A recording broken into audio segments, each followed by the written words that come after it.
live. Hello, everybody. Welcome to this special Tuesday night edition of Out of the Darkness. It's glad to see everybody in the chat. Boy, we have a very, very special show for y'all tonight. We have brought back the most esteemed panel that we've ever had. Minus, well, we have Soder here, but the rest of everybody else is extremely esteemed. So most of you guys would recognize Liz.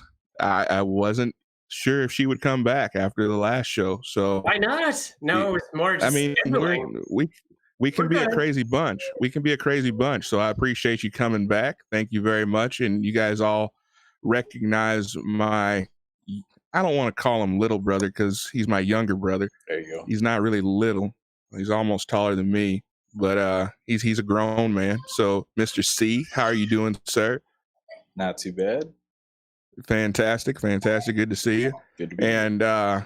And excited to have the most esteemed of new faces, Miss Tony. Miss we'll say we'll just leave it at that. I'm not gonna dox you, Miss Tony. So great to have you on. It's exciting. So thank you. Glad to be here. Yeah. So how is everything down there in the great state, my home state of Texas? Hey, I'm loving it. Great weather, Southern hospitality. That's what we call it. We have a lot of Southern hospitality out here in Texas. Now that's interesting though. Like that's real interesting because it depends on who you talk to if they consider Texas to be the South. I mean, Texas is kind of. I mean, Texas was kind of just did fight for the Confederacy, didn't they? Well, I mean, there is that. But Texas is kind of like its own. It's got its own culture, really, right? I mean, it doesn't really. I mean, you think South, you think Louisiana, you think Mississippi, you think, I mean, you can't have the South without Texas, Quentin. Come on, you just can't. It doesn't exist. Man. Well, it doesn't exist. I suppose, but hey, I moved. How many north. other states have the Russians on record saying they'll support secession if if they want to go like they do with Texas, but not for Massachusetts or Nebraska? So they do for Alaska though. That's true. Oh, you got me there. Damn it. Yeah, I got you. I mean. Yeah, Sarah Palin said she could see it from her bedroom window. So yeah, it's not. Yeah. Anyway, I'll leave that alone.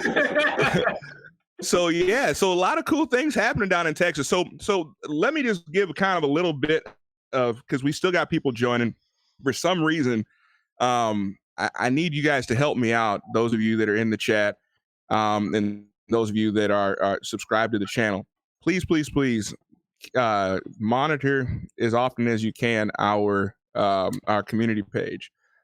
The things that we've noticed and we've heard from a lot of people is that they're not being notified of the shows right off the bat, and sometimes it's 15 minutes or 20 minutes into the show before they ever even get a notification. So we're always going to keep that updated.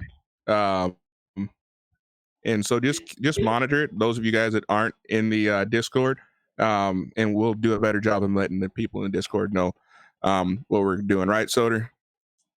I'm not going to make promises.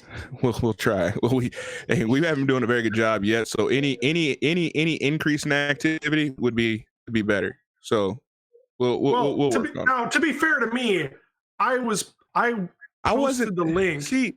My daddy said when you throw a rock into a pack of wolves. And then they start complaining that I don't tell them anything. My daddy told me when you throw a rock into a pack of wolves, the one that cries is the one that got hit. I did not accuse you of anything. I said we.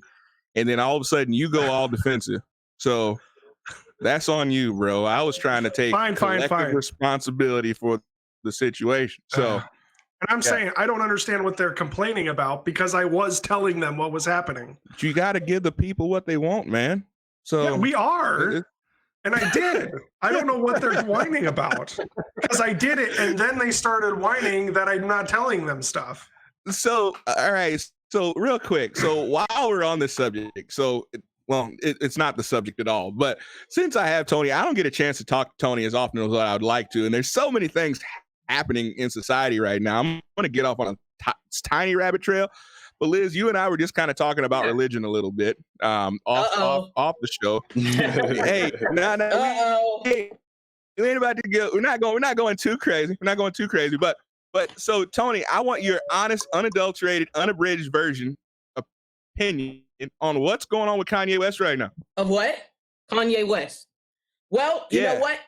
Great question. Listen, I you know what? I think he's going to start a movement. I think it's already started, but I also think he's starting a movement because he's going after a demographic of people. Some of it is blacks, a lot of it is white. But when you think about Christians are, in my humble opinion, some of the weakest minded people. They tend to be very... Facts. What'd you say? Facts. Facts. I'm with you. Yeah, Christians. And so Kanye is a genius, okay? What he's doing is very, very strategic. It's very orchestrated. And he's now going after a demographic of people that he knows he can, guess what, bamboozle. And so... Okay, wait. Okay, so let me back up just a tad bit. So when I told you unabridged... She's saying white people are stupid? It sounds like she's saying white people are stupid. When I said unabridged...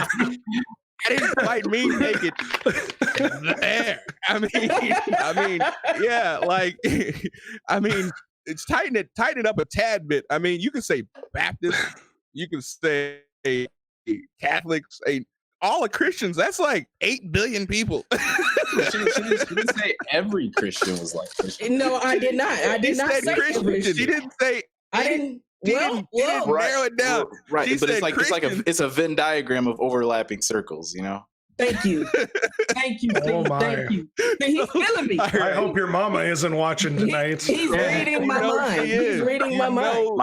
My mom clearly falls on the outside of the weak-minded part of that. Yeah, everybody else is weak-minded, but my mama, she ain't weak-minded. My mama is a very strong-minded woman. Exactly. I'm glad you understand. Let's break it down. Oh man, I wish I could your mama jokes right now. So just by the way, he was the brother that was the suck up always. So just so we always I just knew how to look on the bright side. Okay. So anyway, so now that we've established that we're not going after all Christians, just a certain subset of weak-minded Christians, you have the floor again. Well, okay, fine. If you want me to define it let me say this. Who was the first? Which church did he go to? What is his Sunday choir? Right? Which church what was the first church he went to? The Sunday choir. Anybody know? Was it Lakewood? Well, this weak-minded Christian doesn't follow Kanye, so I don't know. Yeah, I don't really follow him either. So yeah. Well, guess what? Go do your homework. And that'll give you a little bit of color as to okay.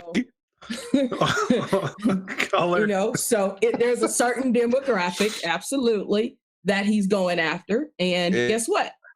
The one that makes him money. Those are the easiest people to bamboozle. Trump did it. Trump did it. That's how Trump got in office. Thank you. See. Weak-minded Christians. Yeah, I mean, I understand he's a womanizer, you know, I understand his affair, he's a pathological liar, but trust me, God wants you to vote for Donald Trump.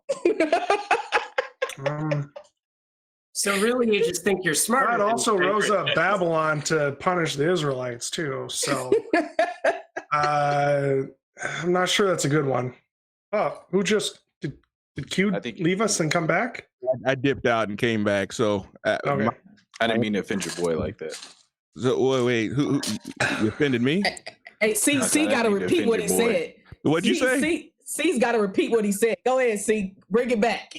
I was just talking because we were talking about, you know, the not that all Christians are weak-minded, but the weak-minded Christians were the ones that were bamboozled into voting for the womanizing, pathological, lying Donald Trump that is the antithesis of everything that's written in the Bible, but yet somehow God has told us that it's his will to vote for Donald Trump.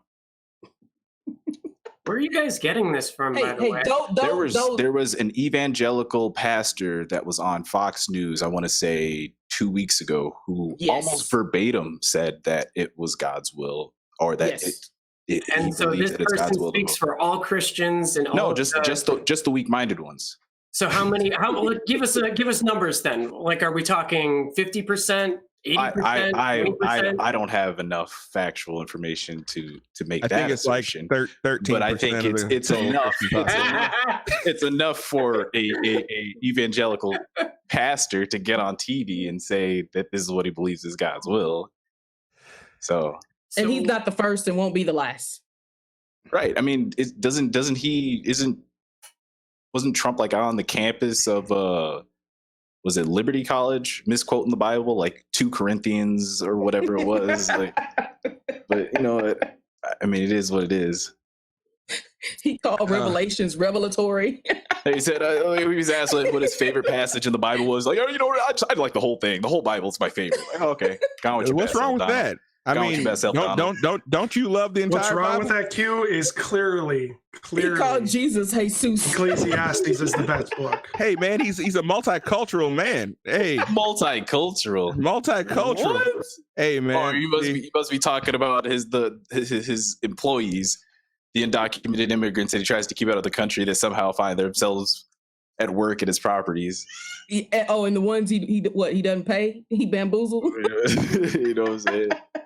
Hey, but I digress. I could go all day on DJTs, but that's not what we're here for. No, you can't. No, you can't. Because I could. No.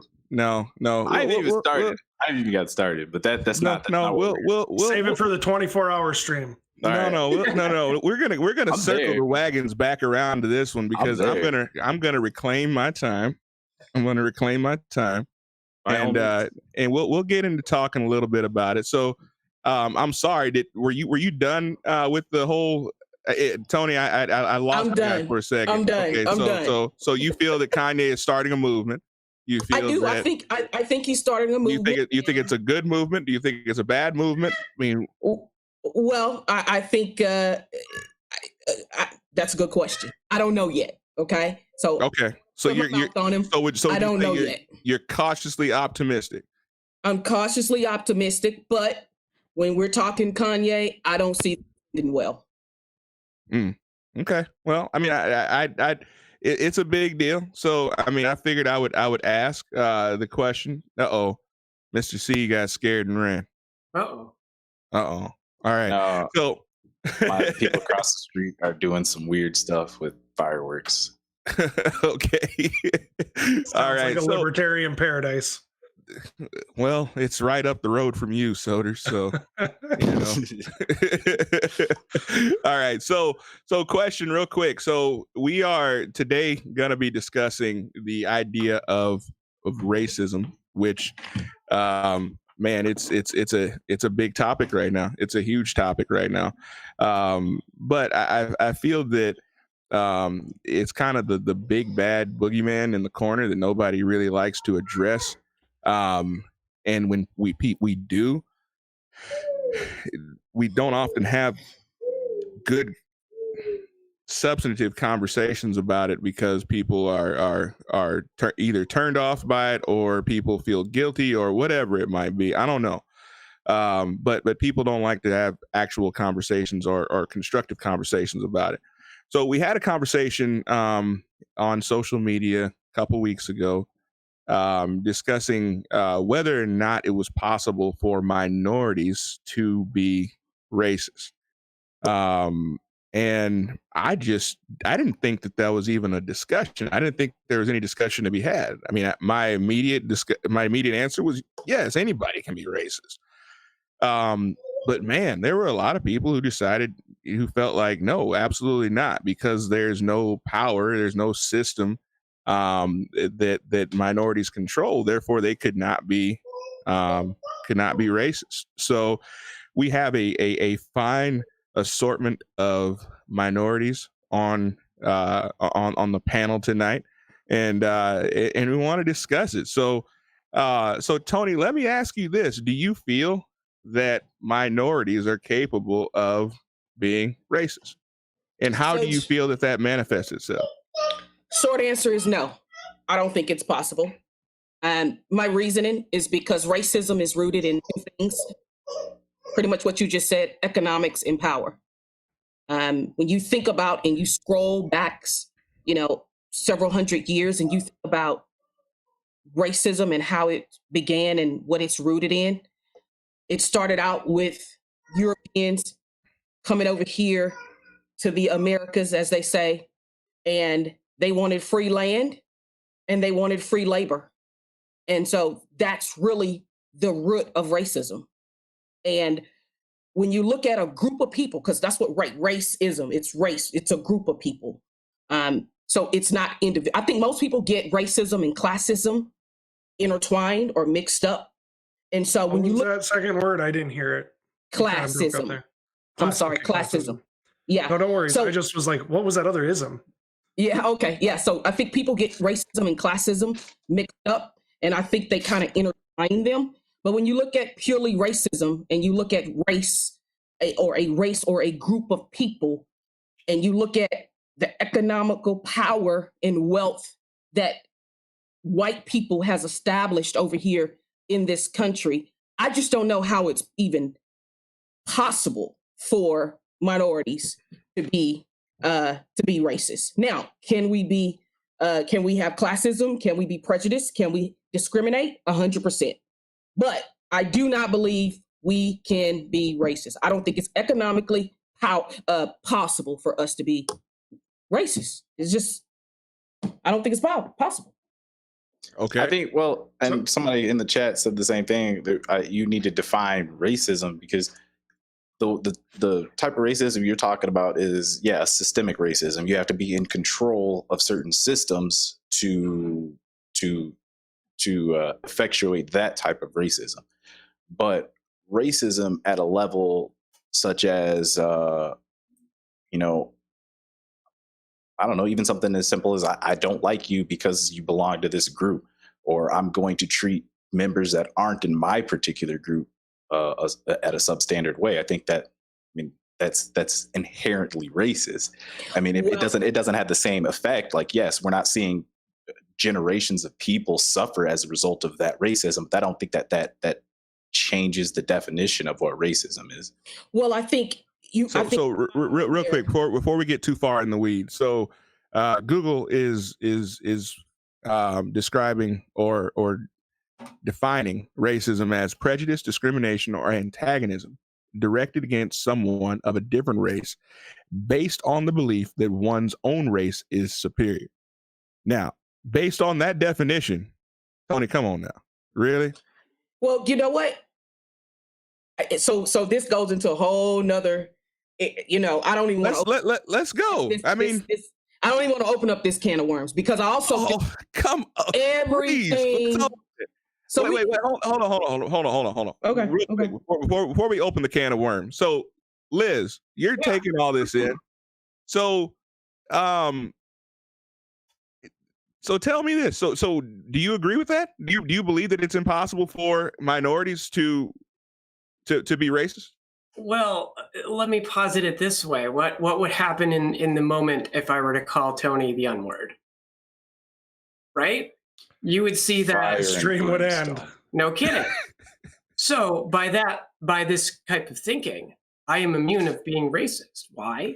Because I don't know of many post-op, former Jewish, maybe tranny expat who lived, however many boxes you want to winnow me into. I'm probably pretty high on the progressive stack, or lower. I don't know how that thing works. So by that logic, you would not be offended. But I would think that you would probably be very upset if that were to take place. Am I right or am I wrong? So I don't. So help me understand. Okay, so are you rooted in economical power and wealth? What does that mean? Because are you white? Yes, I am, I guess. What? I don't know. You're the one. What box am I supposed to fit into? Because now you're trying to define your terms on me. So again, you're trying to. Oh, I must be. You're using the logical statement because I'm white, therefore I'm wealthy. Not necessarily. So where you can go trying to understand $1 million. So if you live in the United States, you are the top of the wealthiest 1% in the entire world. If you make about $30,000 per year, you are the 1% by every other demographic. So compared to the rest of the world. So by that logic as well, simply as we're Americans, I assume, I don't know your nationality, but you too are on the same economic block as I am. No. No. Listen, I feel like racism has to do with a group of people. Okay. When right before the Civil War, 100% of the land of the United States of America was passed out to all white people. Okay. I know we're scrolling back for. I don't think that's historically accurate. Actually, there were black landowners. Certainly they were not the majority. Certainly, I won't make that. But they certainly eventually got forced out. What'd you say? See, so, I said no. There were black landowners, but I mean they were eventually lost that ownership. Okay, that's a fair statement. But to say that 100% of all land was owned by white people, well, 99.9%. Okay, that's not even accurate either. I'm sorry. No, the majority of the land. Don't use numbers. They'll track them back. Was the majority. The majority of the land in the United States of America was deeded out to white people. Black people didn't own hardly anything. We had no wealth. We had no power. We had nothing. That alone created a system. That alone created 22 generations of black people. I want to mention something, but I want you to finish. Yeah, that alone has created 22 generations of black people that don't have any wealth or power. So that's why I say racism has to do with a race, a group of people. Now, I think C mentioned one individual saying, hey, I don't like this person over here because of the color of their skin. I don't think that's racism. I think racism has more to do with a group of people who have the same, like I said, the same sentiments or a bunch of wealth, a bunch of power versus one person saying, hey, I'm calling you the N-word. I think it's vastly, I think we're talking apples to oranges versus apples to apples, just my opinion. So what about the black people who owned slaves? Because they did exist. Were they powerless? Did they have no money? Did they have no means? Did they not? Black people where? Well, I can't give specific examples, but there were black slave owners as well as white slaves. South Carolina was the largest black-owned plantation in the United States. When did we begin owning slaves? I'm trying to go. But actually, the very first slaves were actually brought to America and owned by. I'm not talking about that because that was a totally different slave system. I'm sorry. You asked a question, so I just wanted to make sure I answered your question honestly. So I don't. Well, hold on. Wait a minute though. Well, in all fairness though, they were slaves but a whole different slave system. I mean, were they there because were they free to go anytime they wanted to? No, listen. The slave system that you're talking about back in Africa, they were slaves or even... No, I'm talking about in the United States. The very first slaves in the United States were owned by a black slave owner. And I guess my question is, does that black slave owner have less power than even the most dirt poor, Irish potato famine, nothing but the clothes on their back person? So what I'm asking is... can you... Oh, I'm sorry. Go ahead. Let me. Can you respond? I guess before I'm happy to answer questions. Repeat your question. I'm sorry. Well, so does a person, like a white person from, let's say, the potato famine, who had nothing but the clothes on their back, do they have more power in society than a black slave owner who has a plantation, for example? 100%. How? It's because of the color of your skin. Well, unpack it, as they would say. How do you mean? I mean, your skin color alone gives you more privileges. Are you asking me, does your skin color give you more privilege than me as a Black person that owns slaves? 100%. I mean, is that not self-explanatory? Help me out. See? Do you believe that my skin color entitles me to privilege? 100%. Absolutely. So then it was completely safe of me to go into as a white minority on a predominantly Black island. It's 100% safe for me to go to any neighborhood. As a brewer in Africa, as a farmer in Africa, that's totally safe for me to do. Some privileges, not all privileges. Like, I mean, you're not bulletproof just because you're white, but I think it would be extremely short-sighted to say that there are not some privileges in America that comes with having white skin. For instance, the feeling of safety when there are officers with weapons. The feeling of not getting followed around every single department store that you might not look like you can afford what's in there. You know, I mean, there's certain inherent things that are privileges that come with white skin, but that's not to say that you are just 100% enabled to do everything. Right. Or let me give you another example to answer that particular, or to piggyback off of what he's saying.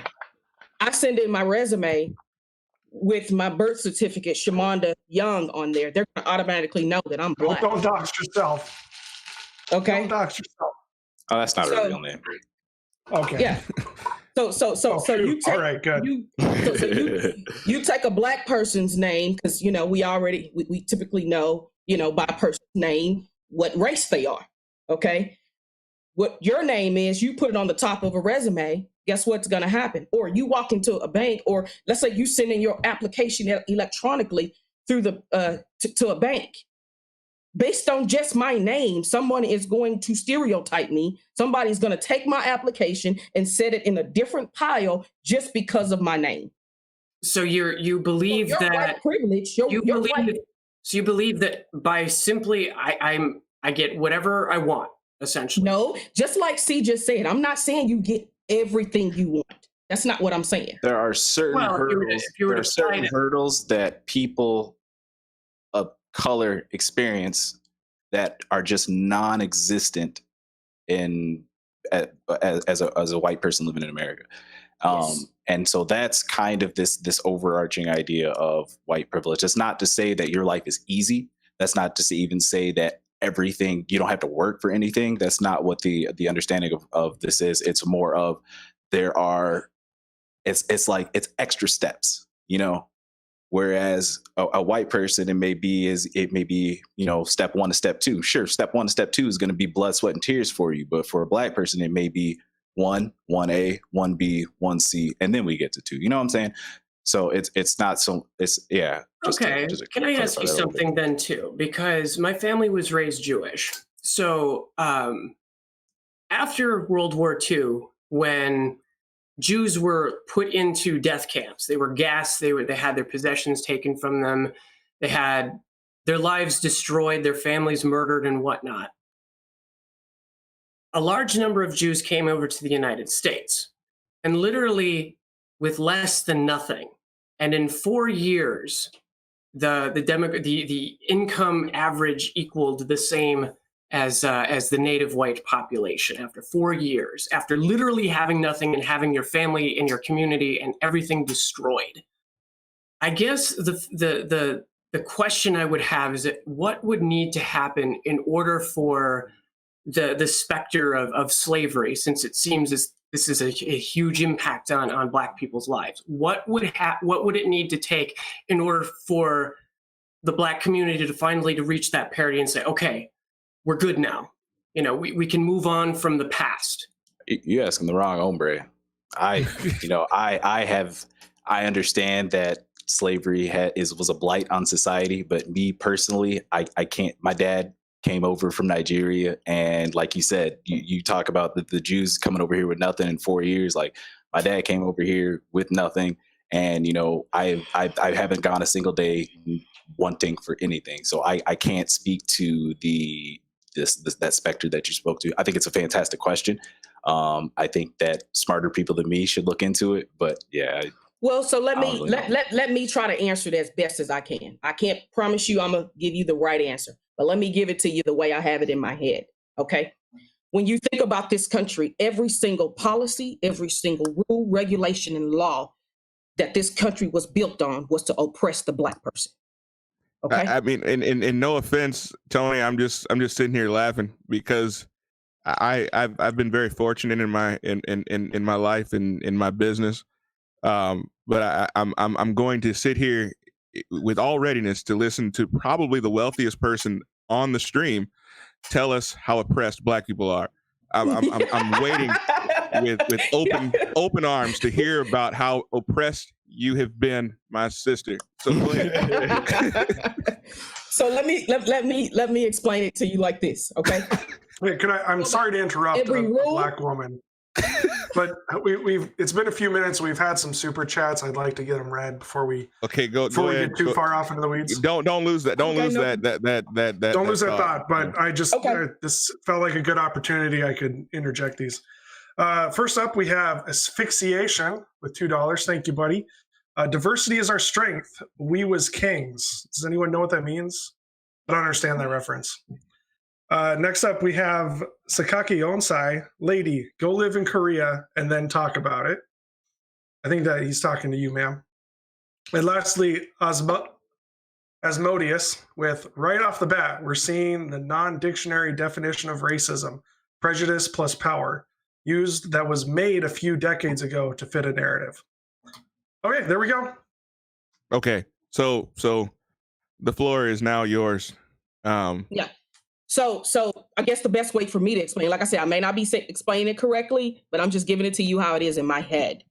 All right. So every law, every rule, every regulation, every policy that was put in place from the inception of this country was to oppress the Black person. Okay.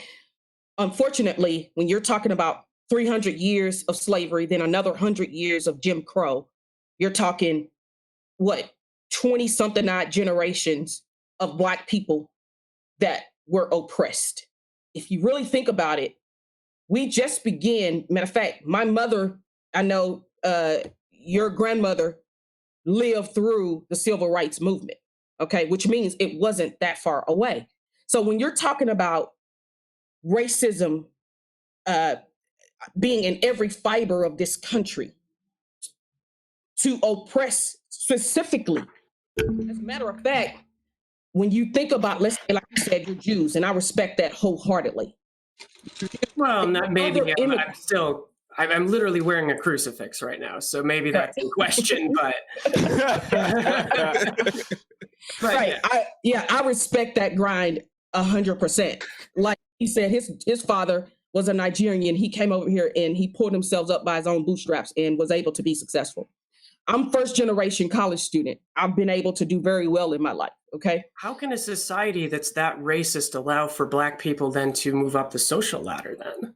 Well, as C said, he said that the hurdles that we have to cross to become successful are far worse. I heard Stephen A. Smith. I don't know if you guys listened to First Take. I heard Stephen A. Smith say something yesterday that I thought was extremely profound. He said, when a white man gets a cold, the Black man gets pneumonia. And what essentially he was saying is that, yeah, we can pull ourselves up. Yeah, we do have opportunity, but the hurdles it takes for us to go into a bank and get money. I had a client. I'm gonna give you two examples. I had a client a couple of months ago. He asked me straight up. He said, "How did you get so smart?" We're on a conference call in front of other people. We got 4 or 5 people on the call. He goes, "Tony, how did you get so smart?" You didn't give away the secret, did you? Yeah. Just last year. Wait. Hold on. Let's back up though. My relatives say that to me all the time. No one's ever said that to you, Stoder. Be honest. No one's ever said that to you. So wait a minute. So you can't assume that is a racist statement. That someone, you can't assume. I wasn't there, so maybe there were other things implied in the conversation. But you can't assume that because someone asked you how you got to be so smart. I ask my kids that all the time. How'd you get so smart? Yeah. No, we're on a business call. We're in a business environment. You don't ask no one on I'm talking high profile business call. We're talking about exchanging some serious tens of thousands of dollars. You're going to ask someone, how did you get so smart? No, that is a complete, it was a slight. And let's be honest about it. I had a parent last year. I coach my daughter's robotics team. I had a parent ask me more than one time, do you actually code? Do you actually coach the coding part? Mind you, I had already told her, I was introduced as a robotics coach. My point in saying that could have been more because of the fact you're a woman than because you're black. I mean, well, you know what? It could be a combination of both. But you took it to the worst possible conclusion. I did, because is it worse to be black than a woman? Hey, see, you just I think that's $1 million question. She might actually know. What exactly? You're right. I mean, couldn't black men vote before women could? Well, then let's push the envelope. Then, is it worse to be black or is it worse to be trans? Which one of us is more oppressed? Hold on. I will never say it's bad to be black. I love being black. So sure, I'm not asking you to. I think it's fantastic. Okay, then let me reframe it. What's more difficult, to be trans or to be black? I mean, we would have to have a conversation because to be honest, as open-minded, okay, this is actually great because to be honest, you are the first trans person I've ever had a substantive conversation with. So that's probably a good thing, to be honest. Oh, and I'm not joking. My opinion of many trans people is that she's so articulate too, right? Yeah, she's so well spoken. How'd you get so smart, Liz? I'm sorry. All right, I apologize. All right, so I don't mean to mess up the flow. So, but no, I mean that's what Out of the Darkness is about. It's about bringing people together. I mean. So let me back up real quick. So we got off into the weeds a little bit, okay, in discussing white privilege. Now, as a black man, I will agree to an extent in the idea of white privilege in one way, okay? I do not believe that I wouldn't trade being me to be white for anything. All right. So at the end of the day, I don't feel that because you are born white, that you are going to have a better life. Okay. And I don't think anybody is saying that. I hope no one is here saying that. Right. No. And I'm also not discrediting the fact that just because you are white, that you have to work hard. And I think the problem is people hear privilege and they assume that, hey, that means that you're saying I didn't have to work to get where I am. And I can understand exactly why that would be an extremely offensive thing, because for someone to tell me to look at me and to say, well, you are only there because your father was graduated college and had no. That helped, but I worked very hard to get where I am today. Right. Mm-hmm. So I don't want anyone discrediting the hard work that I put forward for that. But what I will say is this. OK, and we kind of discussed this last Sunday. When I talk about white privilege, I talk about it from one instance and one instance alone. And that is simply this. As a white person, there are white-owned banks, there are white churches, there are white schools, there are white neighborhoods. As a white person, if you so chose, you could live 95% of your life without ever having to come in contact with anyone that made you feel uncomfortable or did not look like you, okay? Unfortunately, as black people, and that's partially our fault, because I don't feel like we have done a good enough job pushing ourselves into the forefront, into, opening our own businesses and frequenting those businesses, right? So I think that the opportunities have been there. We haven't always taken best advantage of those. But I will say that we have the privilege, that white people do have the privilege of surrounding themselves by people who do not force them out of their bubble. As a black person, if I want a good paying job, I'm probably going to have to come in contact with people who don't look like me. If I want to go to the best schools in the country, I'm probably going to have to be around people who don't necessarily look like me, right? And so if I want to do better in my life, it's going to take me out of my comfort zone, right? So that in and of itself, I believe, is a privilege, but that's as far as I will take it. Now, to the extent of, is it harder to be a trans person? I mean, I won't even say man or woman, because I think being trans is it brings its own set of difficulty.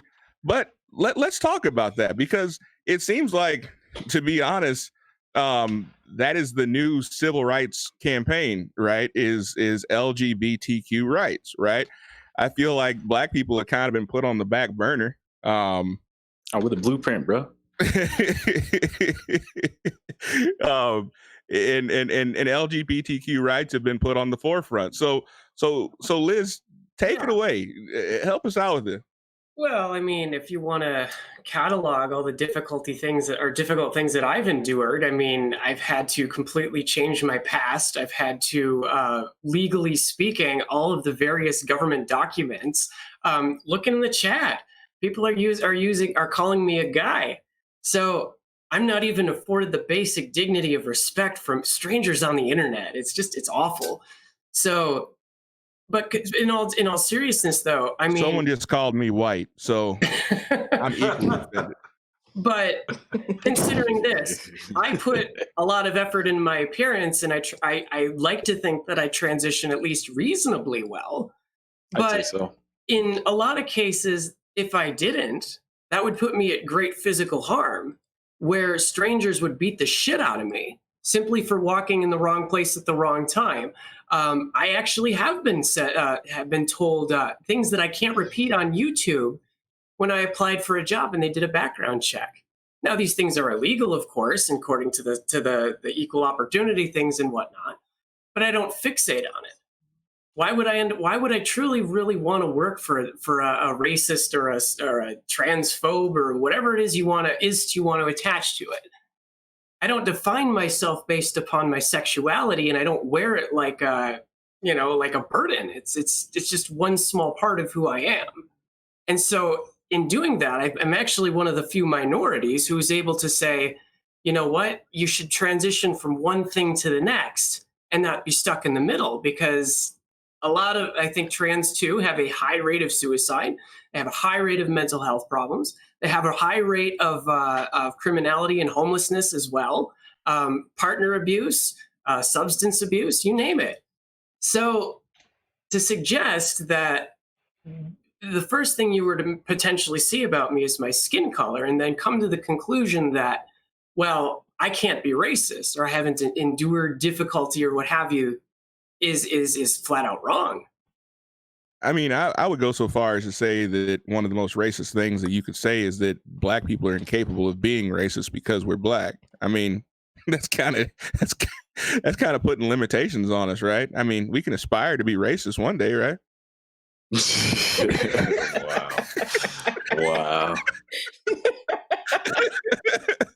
Come on, man. Everybody got goals. Right? Obviously, we're trying to have some fun with a very sensitive subject. So, and I think most of y'all know who I am and know what I stand for. I think what sets me apart from a lot of the conservatives out there is Black conservatives out there, is that all 7 of you. Well, I mean, it's a small group, but we're growing. We're small but mighty, right? So yeah, you and Candace Owens. Yeah. Hey. She's so mighty. You better put some respect on her name, right? Yeah. But anyway, no. But I feel like sometimes Candace even at times will downplay some things that are basic. I mean, is racism dead in America? Absolutely not. And I don't think she'll even say that, but she'll downplay it a little bit.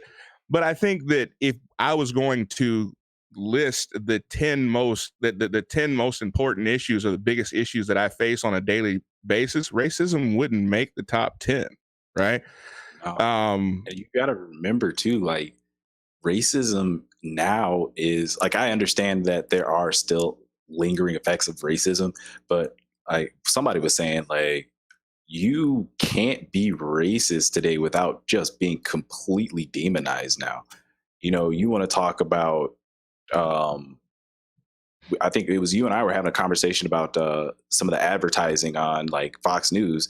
Like Tucker Carlson said some stuff about Arabs, and a bunch of people freaked out, and all of a sudden you see sponsors start pulling money off of his show. It's not because they disagree. Yeah, you know what I'm saying? So it's like this idea, I mean, racism in America in a lot of respects is not tolerated. Like, sure, you do have your systemic things that aren't going to change until we get more millennials in power. But I do think by and large, we're trending away from racism. And I think that, yes, while it should be something that's continually addressed, I don't think that, and I hate to sound like, because I sound like conservative when I say this, I think that you're coming around. But I think that it a lot of times it's kind of this, it's kind of a cop out, you know. It's well, you know, I can't do X because the white man, you know what I'm saying? And sure, again, not to discount the actual effects, the lingering effects that, you know, especially Jim Crow laws have had. I do think that America, being the greatest country in the world, is perfectly, well, not perfectly, but is very well set up to allow anyone, regardless of your race, to succeed. Will it be difficult for some people in some areas because of their race? Sure, because like I said, those lingering effects. However, I think as opposed to, you know, pre-civil rights, it was impossible. You know, Barack Obama saying, I want to forget being president, I want to go to law school. No, sit down over there with the rest of them. You know what I'm saying? But now we live in a world where this man of color can go to a prestigious law school, can serve in the highest forms of government, and go 3 years of presidency without getting impeached. But that's neither here nor there. So yeah, I think, like you were saying, Quinn, we should there are other issues that I think would better serve our population than to focus on this issue as a major issue. Well, so can I comment on that? Yeah. Go ahead, Tony. So listen, what you said, there is some validity in it, but I got a question. Some. See, you privileged black man. Look at you. You're not down with the cause. Tony gonna put you down with the cause. No, you're not black enough. You're not black. You're not black enough. See. All right. I've heard that all my life. You pronounce into your words. You're not black enough at all. Yeah. What are you doing with your pants on your waist, you silly wannabe black man? No, I straight up in high school, I straight up had a kid in a younger class than me. He looked at me and he's like, you know what? I'm blacker than you are because I actually sell weed. I was like, oh, okay. Wow. Okay. So okay. Blackify C for us. So is black? No, I got a question. Then I'm confused. I was confused too because I looked in the mirror and I was like, wow. Okay, so bring it home for us, Tony. Well, I got a quick question for you. So how do you deal with this? I read the other day. So I don't know if you guys know this, but there were 19 black women judges elected earlier this year. Yep. And they would try to change the laws on them. Yeah. See, talk about that. That's Texas. See, and that's what I was just talking about how you have the good old boys. The good old boys are still in power, especially in places red places like Texas. Let's explain to them what we're talking about. All right. 9 black judges elected earlier this year, women, all women. The GOP has submitted a bill to eliminate elections for judges. But only in those areas where it was primarily black people. Those Correct. areas that elected those black women judges. So it wasn't everywhere. It wasn't just this, we're going to eliminate it all over the state. It was like, no, we're going to these areas here. So you're telling me. So the GOP. Wait, so we understand. So you're telling me, see, that essentially they are trying to change the laws to be more like Minnesota, where the judges are appointed by the governor. Correct. So now that. So what's the problem? We deal with it here. They only did it in the heavily populated areas. So the rural areas, red Republican, correct, will still continue to have their normal elections. However, in the areas that this aberration occurred, those ones would be appointed. I guess I'm not understanding exactly. I'm not understanding exactly how we jump to the conclusion that that's racist. I never jumped to that conclusion. I'm just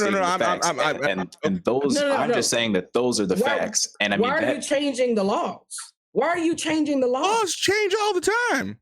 No, so now that 19 black women have been elected, all of a sudden, that's a heck of a coincidence. Hold on. Wait, hold on. So you're telling me, heck of a coincidence. So you're telling me that there were only 19 people elected in this election, and in that 19 that were elected, all of them were black women. Is that what you're telling me? No, I didn't. How many judges were elected altogether? I don't know. Okay. So there might have been 70 judges elected. No. And you know what? There might have been 70 judges elected. And of those 70, 19 of them were black. 19 of them were black, and 30 of them might have been white dudes. And 20 of them might have even been, or 21 of them might have been Mexican females. So the year, or let's say the election that you have the most black women voted into office, you decide coincidentally to change the laws. But again, are we assuming that this law has never been introduced before? Come on. Are we assuming that? But let's go back to our original. Let's go back to our original discussion. So black people are not capable of being racist. Was your I'm sorry. Well, yeah, that's fair, right? And that's kind of what you said, wasn't it? I don't think black people can be racist. No. Okay. So let me ask you this. Would you encourage or be okay with your daughter marrying a white man? I've thought about that, and I'm teetering. I don't know yet. But would you be okay with your son, who is I'm glad you said that. A college football player? No, I would not be okay if he married a white woman. No. Well, because that's a sticky point for black women. It really is. It's a sticky point for black women. So wait a minute. So I already know. So I have to ask an inappropriate question then. Please. Which would you be less offended by, your daughter or your son, for me to marry? Ooh. Hey, I'm curious. There's so many levels to that question. Wow. Sounds like a trap to me. I was about to say, I'm backing out of this. I'm backing up. I'm backing up. No. I'm backing up. The block is hot. It was a trap. The block is hot. Good. No, don't run now. I'm backing up. I'm running. No, you ain't. Hey, I'm Usain Bolt right now. We're gonna find out what league. You know, black folks don't get on boats no more. Come on now. Hey, I'm Usain Bolt. I'm gone. I'm just teasing. You don't have to answer that if you're not. Oh no! Don't let her off that easy. I'm done. So wait a minute. Hold up real quick. So I remember there was once upon a time there was a girl that I absolutely loved. I thought I did anyway. And and was I was I was honorable about it. I went to her father. I drove all the way out there to talk to him, and I asked his permission to date her, not even to marry her, but to date her. And he told me, he says, you know, Q, he says, you are everything that we ever prayed for our daughter. You hardworking, great family, good Christian, but wanted her to be with a white man, and you are. I just don't think that you're going to fit, right? And so he would not give me permission to date his daughter because I was black. Now, I would consider that to be racist, wouldn't you? Tony, I'm talking to you. Depends. Oh, see, now you full of it. You know good and dang well. You know good and dang well that you would consider, if I came to you and I said, hey, this is what happened, you'd be like, man, them racist white folks again. That's exactly what you would say.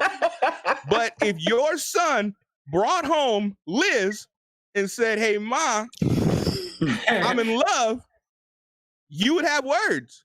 It's not. Be honest. Listen, hey, tell them what God loved. God loved the truth. Tell them what God loved. You would have some words. Oh man. Hey, let me say this. You're racist. Is that racism or is it prejudices? Is that discrimination? It can be one thing for one people and one thing for another. No. Man. I'm about to say we fought long and hard for equal playing field. Don't unlevel it now. Don't unlevel it now. Okay, while we're in the laughing fest here, I think it might be a good time for some super chats that we've been ignoring. Yeah, I'm sure Tony would welcome that. No, she wouldn't. Mama 999, she said, answer the question, Tony. I was going to save that for last. Oh, my bad. Yeah. We'll come back to it. First up, we have Bagel Goose with shekels for the oppressed. Thank you, buddy. Though I'm not sure why I'm thanking you. That's all for Q. Next up, we have Osmodius again with $5. Thank you, buddy. In your opinion, if a white person were a slave in America during the Civil War, would a free black person be capable of racism towards them? That's interesting. So for those white folks that were, I mean, I can't think of anything whiter than an Irish person. Mm-hmm. So for those Irish people that served this she goes, So for those white people, do you think that the black slave owners would have been capable of racism towards them? That's interesting. That's an interesting point. What you think about that, Tony? While she's thinking about it, Liz, what you think about that? You think it would be? Well, see, this is an argument that I don't even want to get involved with because, to be honest, I mean, if we go with the whole power thing, yes. Okay, no, Liz, I want to. You've never shied away from a fight, so what's I think this whole thing is incredibly poisonous. I'm not going to say toxic because toxic is a big word. No, I think this is poisonous. I don't think any of this. Oh well, I don't dwell on the difficulties that I've overcome because they're things that I've overcome. And I think that what rhetoric like this doesn't in any way help things. I think it divides people further, and I think it makes them angry. You hold on to anger like this, it's like I think it was Lao Tzu who said it's like, holding on to anger is like drinking poison and wanting the other person to die. So my life got better the moment I stopped saying, it's because of this company that I don't have a job. It's because of these life circumstances that I'm a victim. It's because of these reasons why I can't make it in the world. The moment that I went around 180 and said, no, I'm the person who's at fault here. I'm the one who wasted opportunities. I'm the one who didn't grow a backbone. I'm the one who can't just say, you know what, the world ain't perfect. And yeah, it's probably met full of horrible, terrible, awful people, but I can affect this much of it. So that's what I'm going to do. The moment I went around like that is the moment I got my life together. The moment you said, I am the master of my own destiny, right? Correct. Even if it literally, like, the first job I had was essentially being a glorified dishwasher.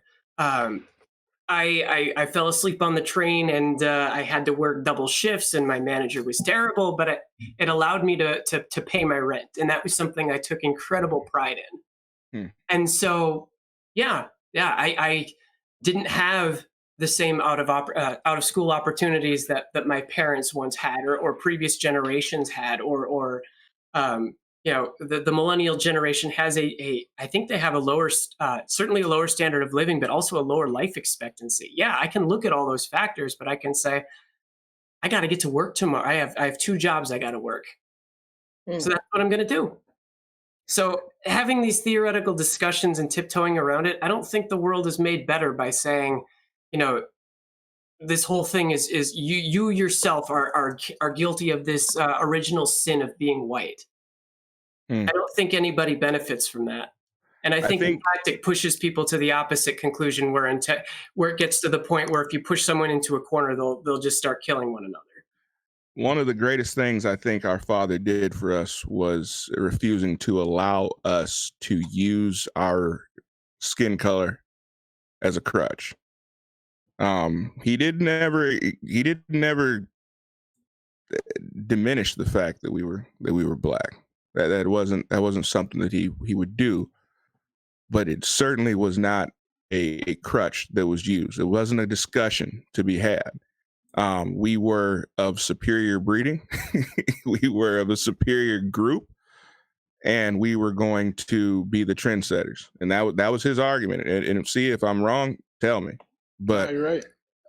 We were going to lead the way and force others to follow us.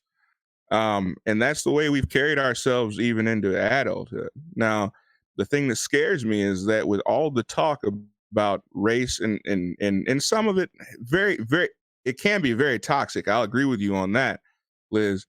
But I feel that what this movement has done in a lot of ways, it has robbed many people of the opportunity to see themselves as their own solution, and forced a lot of people into a victimhood mentality where they feel like, man, no matter how hard I work, the Whitey's gonna keep me down, and Whitey's gonna keep me from getting where I want to go because I grew up here, or I went to high school here, or I look like this, and so therefore why even try? And I know that not all people are that way, but there are a lot of people who are, because they feel that they wear a scarlet letter in the color brown, right?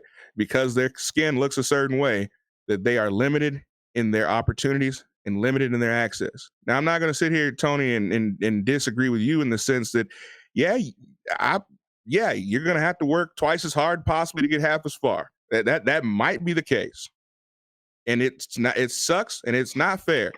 But by God, if you get up and you work your butt off, you can get where you want to get. Right. And I 100% agree with that. And so I mean, and I think, Liz, if I'm not misquoting you, I mean, isn't that essentially what you are talking about? I agree 100%. I mean, one of the things that I particularly don't like about the Jewish faith is the story about Exodus. The idea that if God did not intervene, the Jews would still be slaves in Egypt. I think that is really disingenuous. It creates a sense of helplessness. It creates certainly there's a miracle that was supposed to have happened, and there was all these divine interventions, but this idea that you can't make it on your own, this idea that, we're so oppressed and we're all getting together and eating off of China and drinking $100 bottles of wine, that we are being victimized. I found that really gross. So my pastor, when I was growing up, got up and told me that all black people in America should be thankful that they're over here. Otherwise, they would still be in Africa. So essentially, white people did them a favor by bringing them out of Africa. That was, I think, our last Sunday at that church. Oh Lord! But then he also went on to talk about how we should also be thankful that people like his grandfather, our great grandfather, his family, that they fought in the Civil War to free Black people.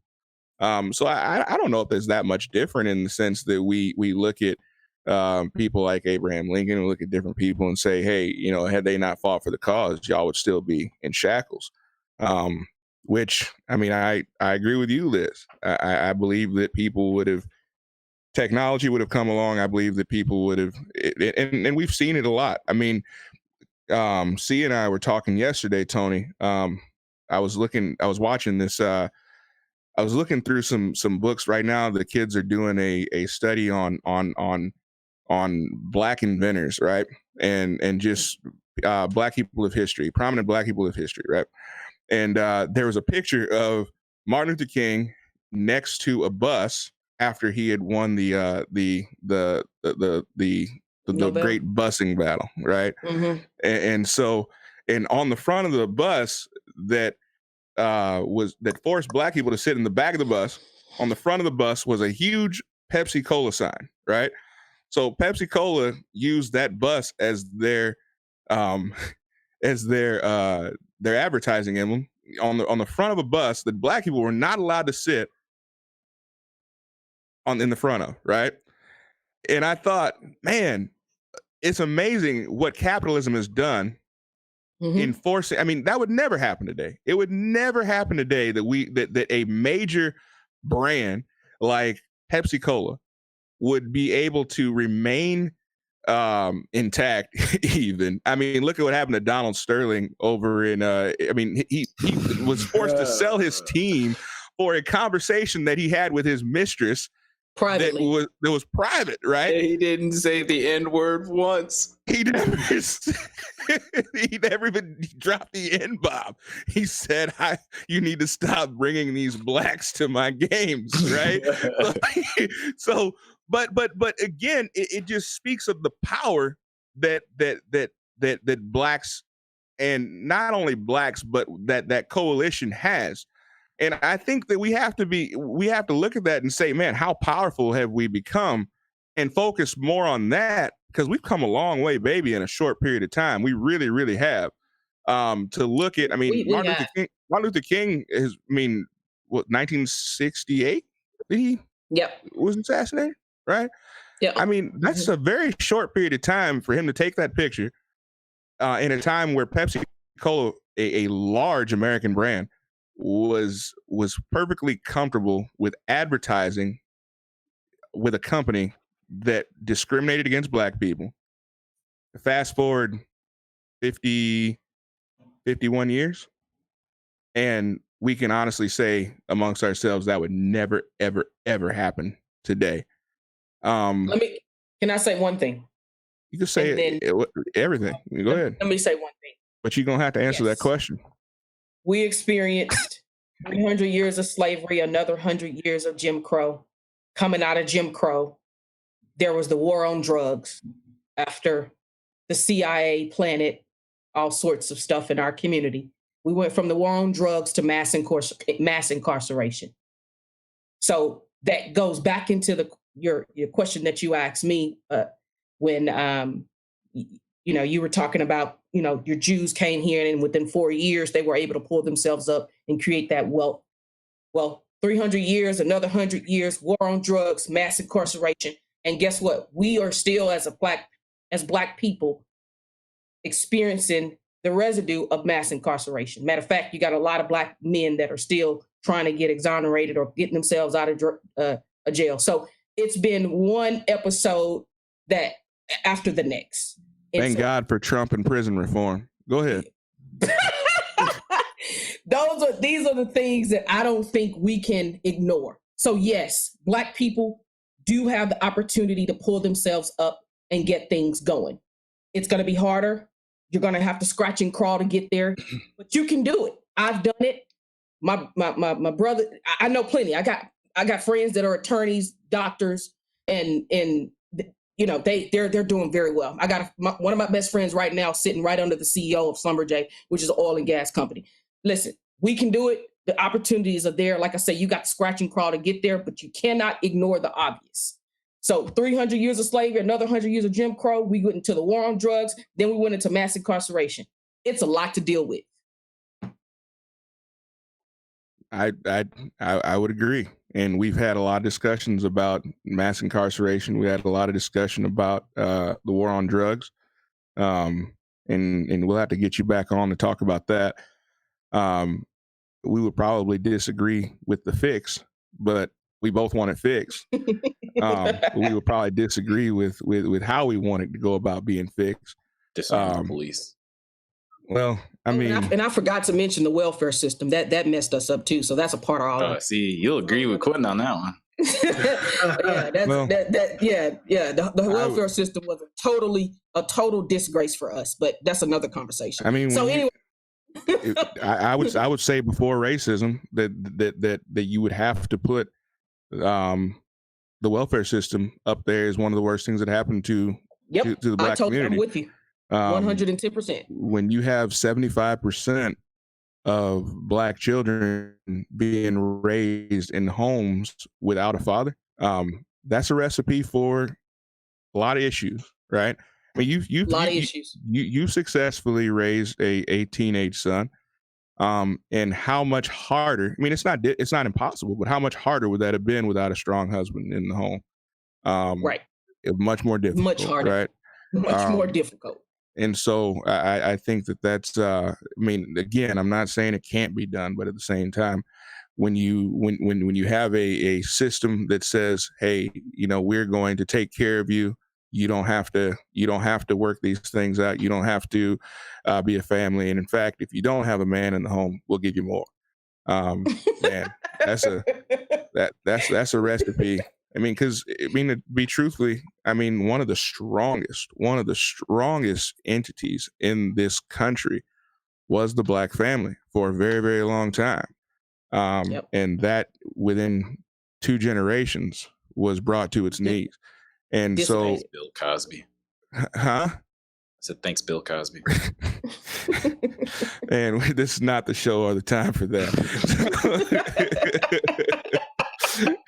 Well, you did want to talk about racism amongst the Black people. So come on, see. Well, I mean, and that is a big thing, though. I mean, I think that, I mean, so Tony, do you believe that Black people are capable of being racist against other Black people? Oh, come on. Steve Harvey, Bill Cosby, Stephen A. Smith. But I mean, Jason Whitlock. Oh, you can't forget about fedora wearing, peanut head Jason Whitlock.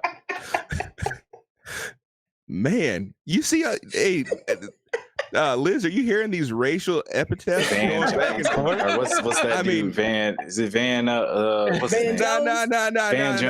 No. I'd love to see C in whiteface, completely Michael Jackson up, and saying these things. You would be disqualified from life if you were white and saying these things about these men. Saying these people are racist against Black people. If you were white making those exact same comments against these people, calling them peanut head and all this other stuff, you would you wouldn't be able to work here ever again, buddy. You would never work in this town again, buddy. I don't think so. See, I don't even think those are accusations. I think those are observations. So do you feel that Black people are capable of being racist against other Blacks? Me? I'm asking Tony. Oh, I'm about to say. We'll start with you. Are you capable of it? Go ahead. See you. Yeah, easily. I just listened to a few of them for you. Absolutely. So, C, do you feel, or not C, Liz? Yeah. I mean, because I think one of the big travesties that we've seen in the media, right, is that they have attempted to say that all Black people think this way, all trans people think this way, all the word, LGBT. yeah. I mean, they've really taken the individuality away, right? So do you not feel? I mean, have you not experienced? Well, we'll say prejudice, maybe not racism, but have you not experienced prejudice from maybe others from the LGBTQ community? I would even go so far as to say some of the worst vitriol that was said to or about me came from the LGBT community. And it came because I said things like, I do want to own a firearm because it makes me feel safer. If the government is this close towards rounding me up and putting me in a camp, maybe I should have a gun. Having that opinion made me, oh, well, you're self-hating now. That's not, you can't have that opinion. I can't say the government's guns are bigger. Oh, well, I've heard that argument, but the Vietnamese still won the Vietnamese War, so they had home field advantage. So and somehow after 18 years, we're still chasing a bunch of goat herders in Afghanistan. Exactly. They too have home field advantage. Okay, and so will I. Go ahead. Let me. Can I? Until they take your home away from you. My point is that I have been cast out in many ways because I have the audacity to say, I don't think we should give hormones to children, given the high rate of suicidality and given the fact that you can't perform a sexual reassignment surgery on genitalia that hasn't gone through puberty. Given that there is a 40% suicide rate, we need to stop moving so quickly and think, are we potentially creating gender dysphoria by these progressive treatments? Is this potentially, what's it called, Munchausen by proxy? I got more shit from saying that. And I had people, like back when I had a Twitter, expressing similar opinions, call me all sorts of wonderful phrases about how I was a traitor. And yet I'm expected, simply based upon no other than my sexuality. I have been lumped into a stereotype. I've been lumped into a box now. And I'm saying I'm not going to live in that box. I'm not going to do it. I'm just going to live my life. But the people who've treated me the nicest, the kindest, the most equitable have been Christians and conservatives. And in that, with that being said, you would probably agree then. You would agree that anyone is capable of mean and hateful and evil things. And in all fairness, it should be the people who have the most in common with you that can identify and be the most caring and compassionate.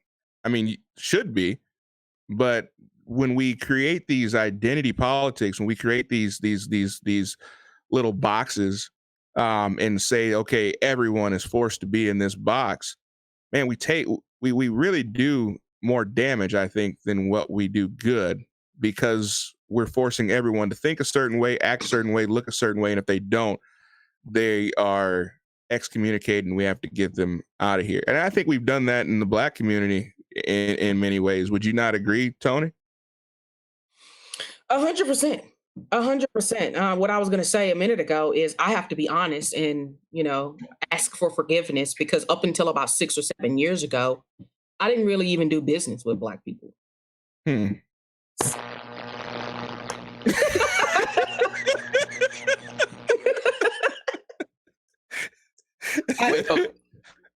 hindsight, I was aggressively whitewashed. At least that's how I feel. Okay, but not racist. So you go blame it. You're gonna blame it on white people that you didn't do business with Black people. Oh my God, these white folks are powerful. That's what I'm trying to figure out, how in the world they are capable of doing that, because I want to do that. I want to be able to control. Listen. I went to college at UT predominantly. I think we were 3% of the university. And I don't even think we were 3%, but let's just say for the sake of this conversation, we were 3% of the university. Not many of us went into corporate athletes, maybe. Yeah, right. Went into corporate America as a software engineer, the only Black woman. I think I was one of 3 out of 150 Black people And so, unfortunately, being in that environment began to have a negative impact on my thinking as it relates to my own people. And I hate to admit that, but it's the God honest truth. Okay. Can we capture that snapshot in time right there? What you just said, being in that environment, but you don't, for the record, you don't characterize that as racism. That's not racist.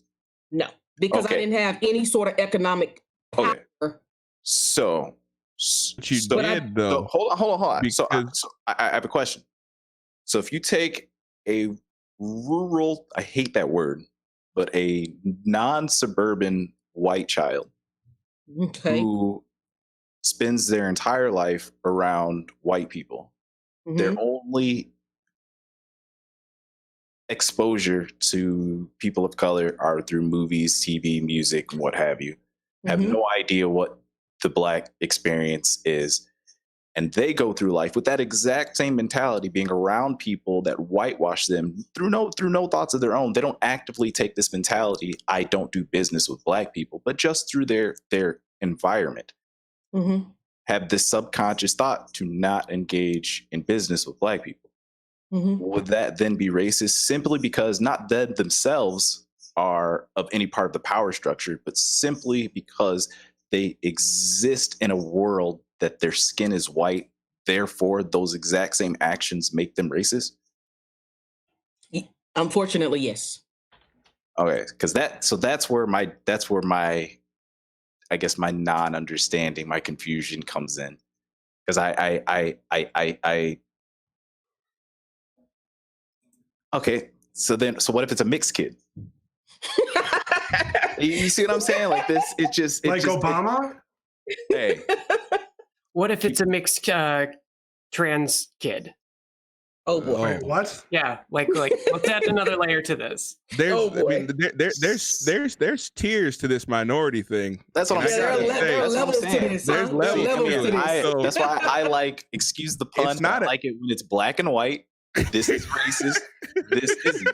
I don't care if you're orange, green, purple, trans, whatever it is. It's just, right is right and wrong is wrong. But so let me ask you, the word racism, race insinuates a group of people. Race insinuates whatever you want it to mean, because race is but it's not race is not a natural thing. First of all, but we invented race. We invented race. So absolutely. So we can define race however we want to. So yes, you're right that it's not one person, but simply because it's not one person doesn't mean it can't exist one person can't bring about its existence, And so that's why you and I aren't agreeing on this, because we differ at when it comes to the fundamentals. Okay. There's my fundamentals amongst the ranks. So now the self-avowed liberals are turning against each other. See, can't put me in a box, right? We just talked about boxes and labels. And all No. Both of y'all were bonding over the hatred of our it's president. not hatred. God bless his soul. The man's a dunce, and I don't understand how you people can sit there behind this guy who you people blindly following this guy who is an absolute moron. Right. Like, he has no earthly idea what he's doing, and you will just continue to give him excuses and passes. And tomorrow we are going down to City Hall and we are going to declare Trump supporters as their own race. And I'm coming after you. I'm coming after you, see? Well, I'm coming after you. Once you get declared as a race, then that would make me a racist. But you know what I'm not going to do? Because he has no power. I'm not going to. You have no power. How can you be racist? Tony, you asked a question. Liz, are you a Trump supporter? Oh, so here it comes. Here it comes. Are you ready for this? I know you're sitting down, but I think Donald Trump I think Donald Trump is the best president we've had in the past 100 years, and I can't wait to vote for him a second time. Oh my goodness! So here it comes, and this is the ultimate problem. Why?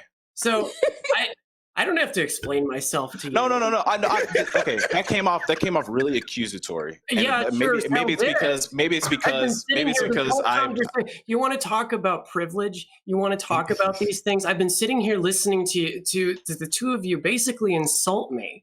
Go, this Liz. entire time. Oh, no. Go, Liz. Oh, yes, Go. yes. Go, Liz. Get him. You've listened. I've sat here and I insulted these you. weak-minded Christians. Well, I'm kind of on the borderline. I am a Christian, first of all. Well, don't backpedal. I'm not backpedaling. I'm not backpedaling. There are a lot of weak-minded Christians. I'm not backpedaling. Hold on. I say what I mean. Wait, hey, do not cut Liz off. Let Liz. Well, I just need to correct the record. I just need to correct the record. No, you can correct the record after Liz gets finished. Liz, go ahead. All right. Go ahead. I will say this about either way. I wish the two of you the best. I really, truly do. I don't hate you. I don't want you to suffer or be oppressed or hold on to the anger that you have about your heritage and your roots. I mean, that's not who I am, certainly. But the issue that I have is that there's all these assumptions about my moral character, my intelligence, we're all the product of our own experiences. Where did this come from? Who hurt you? Correct. Yeah. Who hurt you? There we go. If I wanted to personally insult you, I would, but I made clear, because that's not what the show is about. Maybe my jest of insulting the moron that's in the White House, if you personally identify with him and then you were some sort of ancillary object of my insult, I apologize, because my intention was never to insult you, because I don't know you well enough to just hurl insults at you. But I mean, being that the president is in the public sphere that he's in, he's going to get criticism. So if my criticism of Trump offended you as you personally, I apologize, because that was not my intention. And also, wait, hold up. That's messed up, because he criticizes me all the time, but he never apologized to me. Because I know you. I know you personally, and I don't care about your feelings. But Liz is someone. And genuinely, like Liz, you don't seem like a person that I would go out of my way to insult like I would Quentin, or Q. My bad. So, that being said, yes, I do, and I'm sure I have passed off a lot of generalizations about large groups of people. Again, I don't know enough about you to lump you in with those groups of people. Like you said, I insult small-minded Christians a lot. I am a Christian, and I do know for a fact there are a lot of small-minded Christians. I'm not going to lump you into that group. I don't know you well enough to lump you into that group. But I think, but by saying that group does not exist, I don't think is accurate. Can I just make a small observation? Sure. A small observation.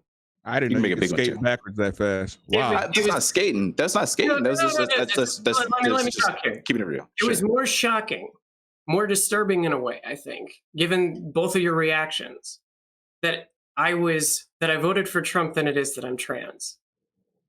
Why no, from the beginning, I felt like you were a Trump supporter, because you and Q get along so well. No. You and Q get along way too well for you to have voted for him. So, real talk. I kind of assumed. Real talk. See, I kind of assumed Obama twice. Wait, real talk. I voted for Mitt Romney and John McCain, so there you can have your shot there. I have voted twice in my life, and my guy has not won an election yet. So, I didn't vote in the last election. So, but yeah, I mean, like that doesn't matter to me. You could have voted for Mickey Mouse for all I care. I'm still gonna, I'm gonna get these shots off at old DJT, but I just don't want you to think that is somehow me coming at you, because the only Trump supporter I really go at is my brother. Well, I guess in my own experiences, it's irrelevant what I think of you or what matters is what you think of yourself. If you want to be the person you choose to be and stand up for what you believe in, you don't need to apologize to me. I have a thick enough skin where I have gone in worse situations. Seriously, look me up. I don't know if you've heard of Jesse Lee Peterson. Well, I walked onto his show. He basically is a black minister who said racism doesn't exist, and that's a rabbit hole. And yeah, I'm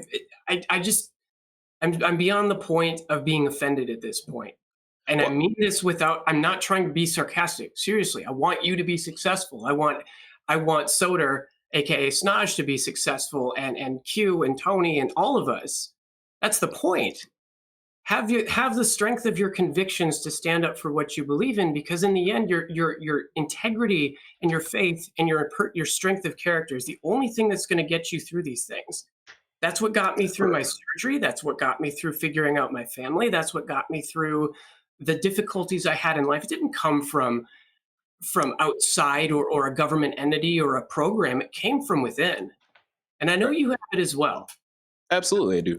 But I just wanted to clarify. Amazing. I wanted to clarify. I apologize to you, and I will keep my apology on the record. I'm not going to rescind my apology, not because of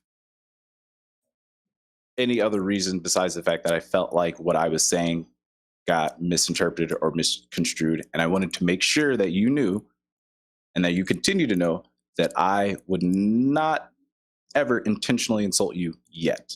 Once we get to know each other a little better, then I will let the insults fly, and you will know, because I will direct them to you. I will say your name. You got a lot to, there's a lot of content to work with. So, I mean, you can see the way I look, which is one. But I'm not there yet. I'm not there yet. But just best believe, we'll get there. We'll get there, and then I'll let these jokes fly. Tony? Well, yeah. So same thing, you know. I do not want you to think I was being let me say this. Can I go back and answer your question, Liz, when you said it seems like you guys were surprised that what was your question, that you voted for Trump versus it was more shocking socially that for me to have voted for Trump than it was for me to be a tranny. Correct. And you know, let me answer that, or let me comment on that. I'm surprised because it's surprising that a tranny would vote for Donald Trump, considering the ticket he ran on, how he feels about the, you know, LGBTQs, it just doesn't mesh, in my opinion. So I don't see how the two go together. And it's funny because he was one of the first who allowed for openly gay people at his clubs. He won all sorts of awards from PFLAG and all sorts of GLBT. Yeah, so he just ran on a different ticket. He just lied to the American people that he... So again, there's this assumption that you think I'm stupid. Right? No. You must think then, or the implication is that I can't tell the difference between a truth or a lie. I don't know the difference between what happens on TV and what a political platform is. That I don't know that this is all machine politics and image, and especially the way that things are filtered on mass media. That I don't do my own research. That I'm not paying attention. There's all these assumptions you're making. So the Donald Trump that we see every day is not the Donald. That's not the true DJT, is what you're saying. I think it's a persona in a lot of ways, yes. I think after spending 50 years on mass media, he knows exactly how to manipulate people. You are giving that orange moron way too much credit. That man is a billionaire. That's what he is. Because of his dad, yeah, sure. So he's good at spending family money. Sure. I mean, if my dad was a billionaire, you best believe I'd be a billionaire. His dad wasn't a billionaire. What? His dad was a millionaire. He wasn't a billionaire. Oh, I'm sorry. M's, B's, you know what I'm saying. You got to identify people right. Yeah. I identified him correctly as an orange moron. If my dad handed me $10 million, I should turn it into something. I understand. I've heard this faux mysteria of Trump, like, oh, he knows how to pull the strings, and you know he's kind of got this playing 4D chess, and he's a time traveler, or all these other memes. I'm simply saying that he's been exposed to media for 50 years. You've got to know how this stuff works. So if you want to discuss policy as like a political strategy versus what the perception of things are, I think they're two entirely different things. Okay, I see what you're saying. So actually, let me ask a clarifying question. So you're not suggesting that he's a master politician. You're just suggesting that he is a masterful social communicator, a social commenter, so to speak. He's a master media manipulator. Because he does know how to influence masses. I will give him that. Given the success with the economy, given the success that he hasn't started with another war, given the success that he's actually this is Barack's economy. Okay, fine. Well, then Barack's economy was an average 1% growth rate for the 8 years. I mean, it happens when you doubled the national debt, and he wasn't able to get a 2% growth rate because he was coming out of a Bush recession. So yeah, he was the first. So he was the first president to ever take on a receding economy. In any event, because it was the slowest. It was the slowest recovery in history. In any event, but go ahead. But recovery. My point in this, they all recovered eventually, but it was the slowest recovery. Under Democratic presidents, I might add, but neither here nor there. This is part of the issue that I have, is that based upon identity politics, it's assumed that based upon my sexuality, I'm supposed to think a certain way.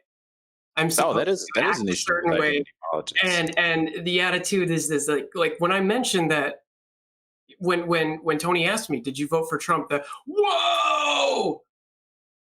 There was not that same reaction when I said I'm trans, and that I think is more disturbing. So you had already told me that. That's fine. That's fine. I just think this whole thing is incredibly destructive, because identity politics is now trying to force me to choose a side, and nobody is on my side.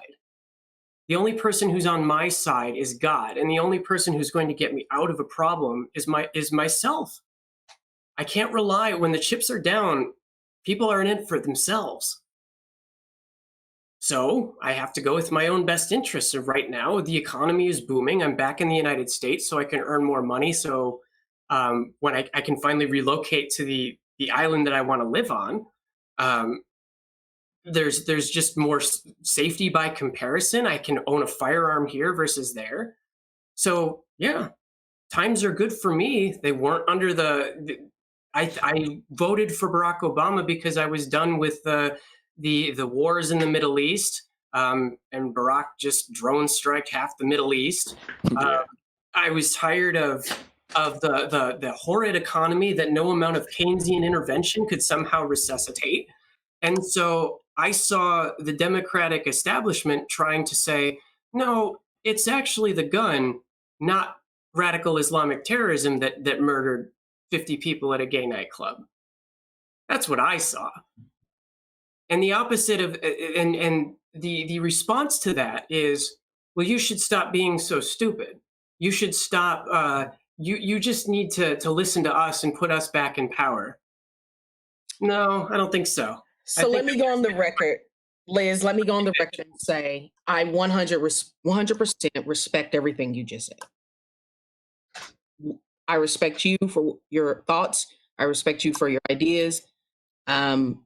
So you don't have to worry about me trying to change and, identity. No. Everything you just explained, I 100% respect. You've gotten further in like 30 minutes, Liz, than I've gotten in 30 years. But yo, isn't it crazy? Isn't it crazy what facts will do to a conversation? Yo. Well, all I gotta say though, and I don't know about you, Soder, but I really got to get my AR out of that lake. I don't know what happened.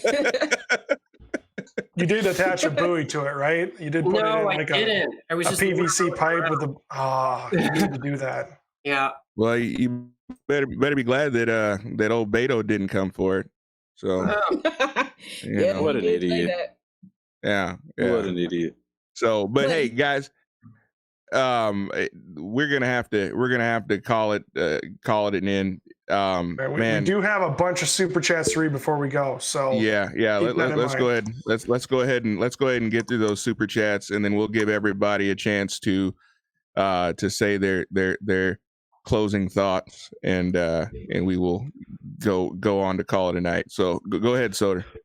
Okay, first up we have Osmodius with $10 again. Oh my goodness, someone has deep pockets tonight. It's very nice. That person that paid you a compliment and you assumed it was racist. Sorry, but my civility has gone out the window now since you are willingly being disingenuous. You're full of bleep. Ouch. That's not. I think that was during that story earlier. Next up, we have Nova Zero with 5 Australian buckaroos. We was Kangs. You know, speaking on behalf of the entire global community, no one cares if you're black. But if you're American black, flags for days.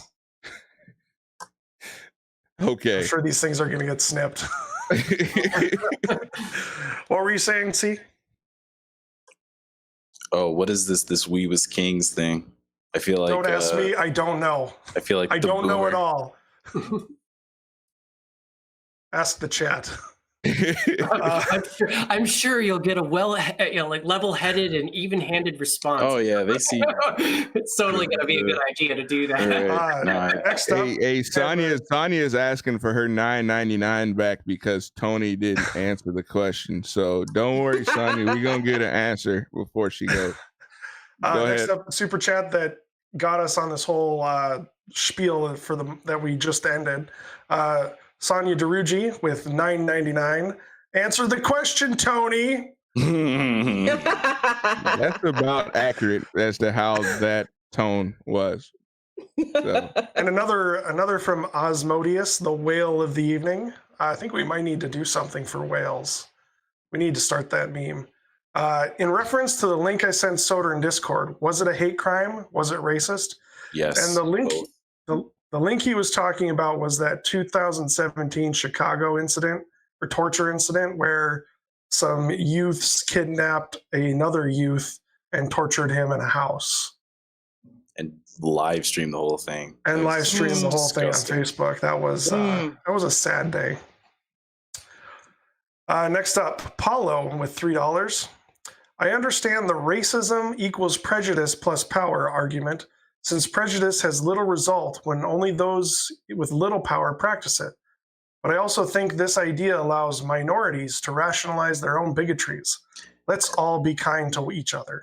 And just because the scope of the result does not somehow lessen the significance of I mean, if I lie and somebody dies and I lie and nothing happens, I still told a lie. You know, they're both sins, so to speak. So I don't think just because my racism has no effect on society as a whole doesn't make it any less racist than banks not giving loans to black people. That's where that whole power dynamic. And then what if you're mixed and trans? You know, what are you going to do with that? So, yeah, you know. Next up, we have Get Crack for Me. Oh my goodness, more crack references tonight for $5. Lively conversation tonight, folks. Maybe Q can top this with a flat Earth debate. Oh God, that sounds like it would be a wonderful time. I think we do need to get on that. Maybe we could do that for a New Year's stream. Who's the flat earther? I think someone talked about him in the chat, and I think I can probably get the guys on the Discord to hook me up with them. It's the next super chat. Actually, I subscribe to a hollow Earth theory, so yeah, we could talk about it. Go ahead. Oh, okay. We need to get all those on that. Next up, the Ancient Ones with $5. Q, get Eric Dubé on to discuss flat Earth cosmetology with Ricada. Your shows are getting better and better. This forum style is great. Thank you, buddy. Yay, something I have a positive. great time with these. Next up, again, a Nova Zero with $5 Australian. Thank you, buddy. It means a lot that you're willing to spend $5 on us. Look, what we're really trying to say is that Trump isn't smart. You're just disastrously stupid. That's in quote marks, so I'm not sure what he means. Wow. I get it. Now we have Orgasmic Whales with $5. My ancestors were used as cannon fodder. But yeah, you guys have it worse in 2019. What is your guys' favorite Uncle Ruckus bit from Boondock Saints? It wasn't Boondock Saints. The it was straight Boondocks. Yeah, well, that's what he wrote. I'm not going to try to I'm going to mispronounce words and misread them. But I'm going to read what's there. Me and Orgasmic Whales, after his deal, we kind of have a little bit in our Discord. Me and him kind of have beef because he kind of came at me sideways about our YouTube community chat. So DM me. I'm joking, by the way. Thank you very much for the thank you very much for the super chat. But yeah, I mean that it is true in the sense that there have been a lot of just about every group of individuals has been persecuted. It's by someone at some time throughout history. That is a true statement. So I don't think that in any way anyone's trying to lessen or demean that or downplay anyone else's suffering, because obviously the Jews suffered a lot on a global scale, and blacks have suffered a lot, and now LGBTQ community they have suffered a lot. I don't buy this whole idea that I don't buy this whole idea that everybody's out there trying to harm gays and lesbians. That is a false narrative. All right. I believe majority of Americans believe like I do, that everyone has the right to exist and to exist freely and to have liberty and to love their family and to prosper. Everyone has that right. And I don't care who you are. If you stand against that right, I will fight you to the death, because everyone deserves that. I think the more people believe like me than people that believe like others. But unfortunately, the media continues to give the voice to the ignorant ones. And that's unfortunate. Because people that believe like me, that doesn't sell newspapers. That doesn't get clicks. What does get clicks is the hate speech, right? Well, it is getting super chats tonight. It is getting super chats. Boy, I tell you what, Soda, you are just wow. Well, man, I've had just the right amount of scotch tonight. How did you get so smart? It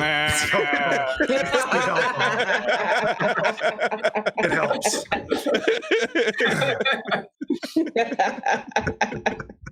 Well, now someone's finally said it to me. Thank you.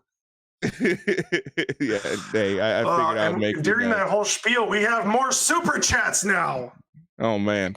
All right, all right. Go for it, two. Thank goodness. Ellen Rees with 5 British pounds. Guys, you're talking about all politicians. They all show you what they won't see you. They all show you what they won't want you to see. Trump saved your steel industry.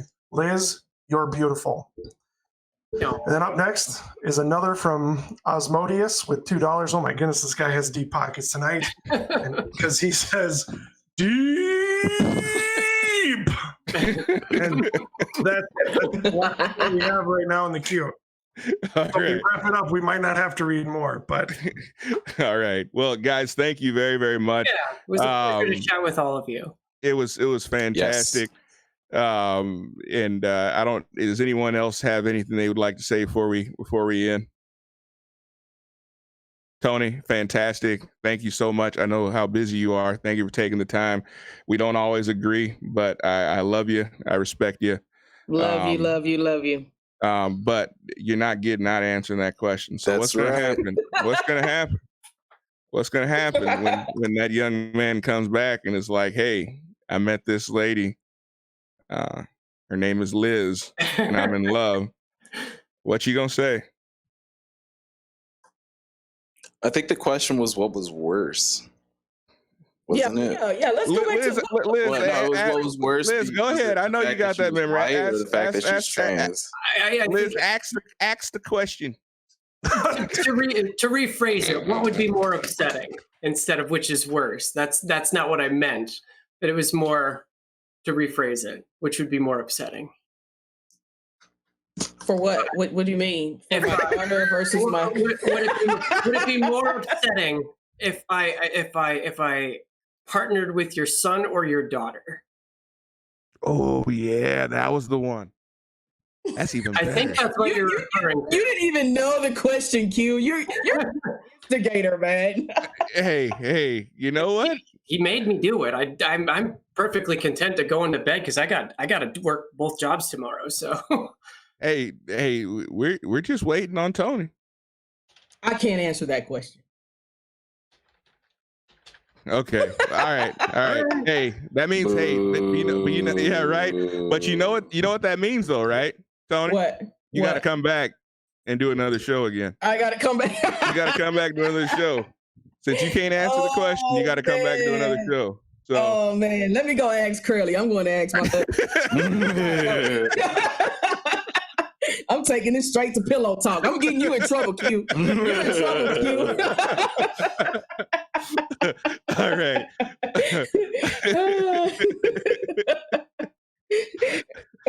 I'm gonna have him call. He gonna be calling you tomorrow, man. What Okay. You can call me. I'll take his call. So orgasmic Wells says you missed the part of the comment I cared about. Favorite part from Uncle Ruckus. I will say that I love white people because they smell like lemon furniture polish. That is my favorite. That is my favorite Uncle Ruckus of all time. Black be gone. Come, your skin is black and full of sin. Come forward. I forget what he says. He just smacked the black off you. Yeah, that and don't trust them new Negroes over there. Okay, y'all look crazy. There you go. This is great. Orgasmic Wells. Hey, before you guys hang up, hold up. We're gonna end the chat. But hey, guys, thank you so much. Hey, if you are not a subscriber of this channel, please press the little subscribe button. It's super, super easy. I also see none of you guys in the chat are getting off easy.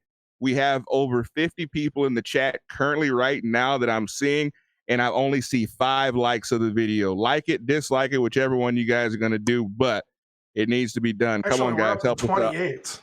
Huh? We're up to 28. Okay, well, it's not, well, Actually, even still. more than half likes on the views. On It needs to be 100%. Come on, guys, help us out. But thank you guys so much for being on. Thank you for taking time out of your busy Tuesday night. We appreciate it. For those of you guys, the panel, please stay on for a second. I want to visit with you guys real quick, but we will be back on Sunday evening. Thank you, guys. We look forward to seeing you guys on Sunday. We'll be at our regular time at 7 o'clock. So thank you very much. We will see you guys next time. Be safe. Have a great week. That all.